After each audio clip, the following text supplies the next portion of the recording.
नीतीश जी अभी तक तो 1 महीना पहले तक तो पक्ष में थे, अभी 1 महीना के बाद विपक्ष की गोलबंदी कर रहे हैं, तो उस पर उसकी विश्वसनीयता कितनी है ये तो जनता पर ही आपको छोड़ना पड़ेगा।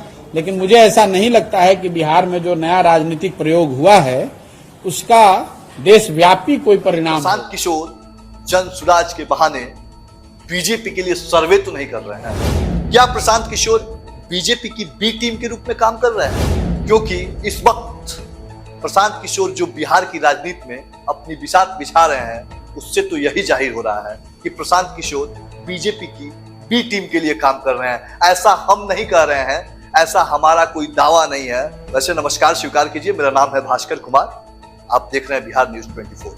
बात आज प्रशांत किशोर की, उस प्रशांत किशोर की जिनकी बयान हमेशा सुर्खियों में बनी रहती है, उस प्रशांत किशोर की जिसे बिहार ही नहीं पूरा देश, यूं कहें कि पूरा विश्व एक राजनीतिक रणनीतिकार के रूप में जानता है। वो प्रशांत किशोर जो कभी बीजेपी के लिए रणनीति बनाता है, वो प्रशांत किशोर कभी ममता बनर्जी के लिए रणनीति बनाता है, वो प्रशांत किशोर कभी नीतीश कुमार के लिए रणनीति बनाता है। लेकिन आज उसकी रणनीति की चर्चा नहीं कर रहे हैं, आज चर्चा हो रही है उस जन सुराज की जिसको लेकर बिहार में इन दिनों प्रशांत किशोर चर्चा में है। और इस जन सुराज के पीछे क्या बीजेपी के लिए काम कर रहे हैं प्रशांत किशोर? उनके बयानों को सुनिए पहले आप कि क्या कहते हैं प्रशांत किशोर। 15 दिन पहले आपने देखा होगा मीडिया के माध्यम से घर पर बुलाकर बोले कि आइए हमारा पार्टी लीड कीजिए। हमने कहा नहीं हो सकता है। अभी नीतीश कुमार मुख्यमंत्री बन के बहुत होशियार बन रहे हैं। 15-14 में चुनाव हार गया था, दिल्ली आया मेरे पास पूछने के लिए, चलिए हमारी मदद कीजिए। महागठबंधन बना के सरकार जिताने में हम लोगों ने कल ना लगाया, अब बैठ के हमको ज्ञान दे रहा है।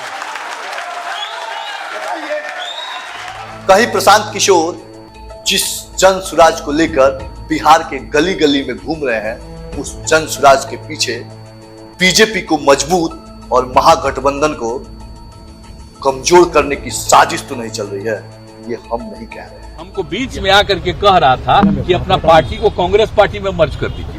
हमके बोला हम कांग्रेस पार्टी में मर्ज करेंगे, बहुत पहले, आज से 4 साल पहले आकर के कह रहा था। खैर इन लोगों का कोई ठिकाना नहीं ना है। आजकल फिर अपना जहां गया है बीजेपी में तो उसी के हिसाब से कर रहा है। हम नहीं बुलाए थे, अपने आया था मिलने। क्या क्या बात हुई तब कुछ भी बोलता, हम नहीं कुछ करेंगे।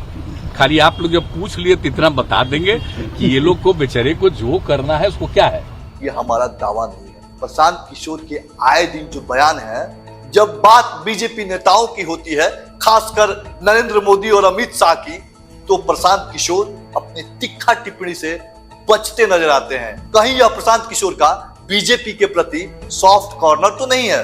वहीं बात महागठबंधन की हो तो प्रशांत किशोर आग उगलते नजर आते हैं।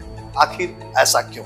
ये बात हम ऐसे नहीं कह रहे हैं। आप इस तथ्य को समझिए कि भारत में प्रशांत किशोर जब रणनीतिकार बन के आए थे तो सबसे पहले बीजेपी के लिए काम किए।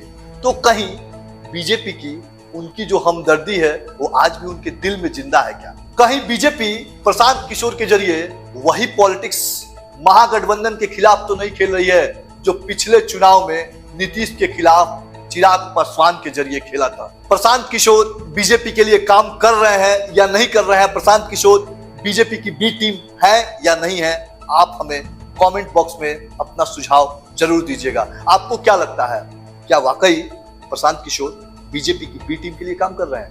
हमें आपके जवाब का इंतजार होगा। नमस्कार।